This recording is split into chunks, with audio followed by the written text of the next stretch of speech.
Going on, guys? Just want to give you a quick update around some major changes that Tarkov just dropped.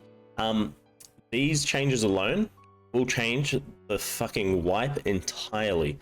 I reckon it's for the best and for the betterment of the player base. Now, one thing everybody always has cried about was recoil. They've fixed it.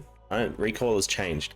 Two additional things that they did change, which are going to benefit absolutely everyone, that they should have done fucking 2 wipes ago when they introduced it. Reduce the stamina penalty when hit by any type of ammo. My lord, that is beautiful. I actually died like 2 days ago on stream and I got 2-tapped by PS and it drained my stamina bar completely. I couldn't run anywhere. I was like, bro, that was fucked up. That was so dumb. Now, increase the weight limit while overweight. This, in my opinion, is one of the strongest changes that they have included in this hotfix. Reason being, when you're overweight from the get-go, right? So if you're starting out low strength, low endurance, and you load into raid with just armor kit and rig, whatever like that, you're going to be overweight straight away. You're going to be so far of a gap between your endurance and strength level when you actually train it, because you're going to be loading in yellow every single time. And the overweight system doesn't improve like when you increase your strength. You could be level 1 strength and level 40 strengths, and the difference that you can carry is like fucking 2 kilos. Like, absolutely dumb. Now, reduce stamina consumption in various cases. This is talking about crouching. So when you get shot, when you crouch up and down, when you pick up your bag, it drains your stamina like crazy. You go prone, you get up from prone, stamina drained hard. Now, energy and water consumption has been changed. It's good, but it's like, you know, there's no real need for that, I'd say. Now, the big change as well is reduce penalties from armored rigs and body armor. We'll go into the video. I'm going to walk you through everything and I'll show you the examples. All right, so we're in raid now. I'm going to show you a few changes around the stamina bar and the weight system that they've changed. I believe the weight and the stamina changes have been the biggest changes to Tarkov. It feels like I'm playing pre-inertia. What I mean by that, when they added in inertia, they added weight changes to the actual overweight system itself. So if you loaded in literally with just 1 gun, 2 mags, no grenades, and a armored rig or any armor of any type, you are pretty much overweight from the get-go. The overweight limit was around like 22.5 kilos. If you're like starting out from scratch, it's something really low. Right now, my skills, I'm at 19 endurance and 26 strength. Pretty standard, it's nothing too crazy. I'm rocking a TacTech Meta M4 full kit. I literally just brought all these nades to try and hit the overweight system. 29.9 kilos now, and I'm still underweight. That, in my opinion, is one of the best changes to Tarkov that they've made so far. Now, around the stamina usage, I believe sprinting and stuff like that has stayed the same. There's nothing too crazy about that. We'll do a little test run. It's draining near same. That's fine. I believe jumping would be... Jumping feels, although I think jumping doesn't take as much stamina as it did before. I don't think it actually drains a lot on the actual jumps. Now, a big thing that they did change, and one pet peeve that I really hated, was crouching. You would lose your stamina just for crouching or picking up a bag, things like that, right? So that's spamming C. I'm spamming the crouch button right now. My stamina bar is not even being drained. I'll probably do this like 3 or 4 times and just be zapped of energy. You still don't recover stamina when you do walk around crouched.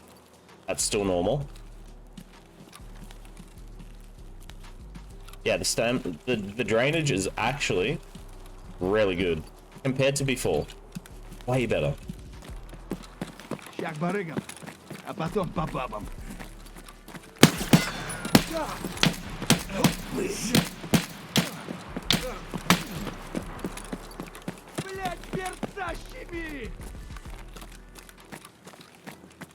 Okay, so now we'll go into the gun range. I'm going to show you the difference of the vertical recoil and the horizontal spreads that they've changed.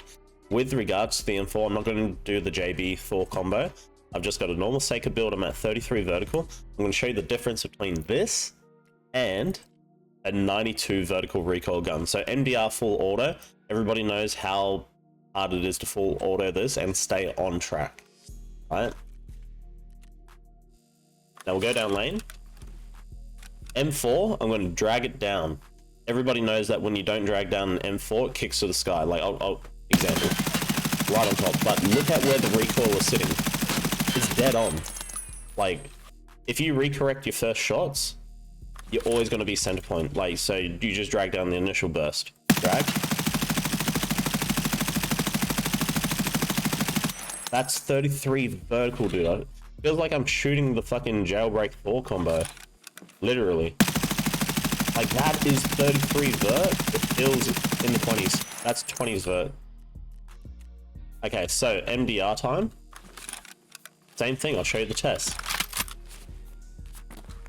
Look at this. Okay, so same thing, no correction. Looking at the fucking sky, right? Do the same thing. Drag down. So strong. 92 vertical, mind you, that was. Doesn't look like it. But now MDR, like the old HK builds and stuff like that, you're gonna be seeing a lot of laser beams lately, I reckon. Yeah, that's ridiculous. That's pretty on. So strong. Now, next thing I want to show you guys is the armor changes. A lot of people picked it up in the actual text when BSG put it out, but they didn't see what they actually changed. And I gotta tell you, it's pretty broken. Really, really strong. So, beforehand, right? The Korund, Gazelle, and a Read It. These are your main tier 5 armors that everyone used to run, mid to late white. And there was two specifically that obviously outshined the other. The Gazelle was the go-to tier 5. This was the best stat all-rounder. Previously, you'd get -10 movement speed change and -4 ergo. Right now, the move speed change is at -5. The ergo is -2. Like, they've split pretty much all your move speed penalties and all that type of stuff in half. Korund, this was a really good rig for its money, but the actual stat changes were way too different. -18 before. Like, -18 move speed change compared to a Korund that was like -10. That 8% difference was a big change.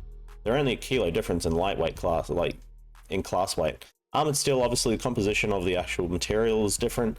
The Read It, you would only see the Giga Chads with max strength run this, because one, it was super fucking heavy, and then next to that, the actual stat changes were crazy. I think it was like -12 and -13, and the ergo was double that as well. It was like -10 or 11. So like, with regards to tier 5 armors now, when you start paying the type of money that they're worth, like, you know, 100 to 130k, you're gonna have to be buying Korund or a Gazelle between. Now it feels really good because, one, with the overweight weight changes that they've just implemented, these weight class right now, they feel super lightweight. Like, you can run this armor gun, 2 guns and fucking ammo and shit like that, and you'd be underweight. Like, super strong. The Read It, I believe this would be one of the tier 5 arms to come back into play. It does cost a lot more. It's 250 or 230. The arm points are pretty much the same. It is 60, but it's a combined material use. So this one is heavy duty tier 5 armor. Like, you're gonna tank a lot. Armored areas, thorax and stomach, same thing. But in terms for stats, these changes are gonna make tier 5 armors fucking strong. Really good change. So guys, I hope this video helped you, man. I'm excited for the actual changes that they've implemented. I believe this is going back to pre-inertia Tarkov. Super good recoil, really good weight changes. The stamina, no more fucking draining when you're getting crouched, no more draining when you're getting shot. Oh my lord. And the weight changes, like the ergo penalty changes and stuff like that. So good. Tarkov's heading back to its right direction. 100%. We've had 2 wipes of having shitty overweight system that didn't have any help to anybody's gameplay at all. Like, it really impacted how you could play from like level 1 to 40, because you could only bring in a certain armor class. Even if you want to, you know, level up your endurance. You've probably seen it on Twitter a lot. Everyone's like, I'm a Giga Chad, level 46 with 43 strength, blah, blah, blah, with level 2 endurance, level 8 endurance. Like, absolutely ridiculous. You have to come into raid underweight to level your endurance. This is going to be closing that gap. Perfect.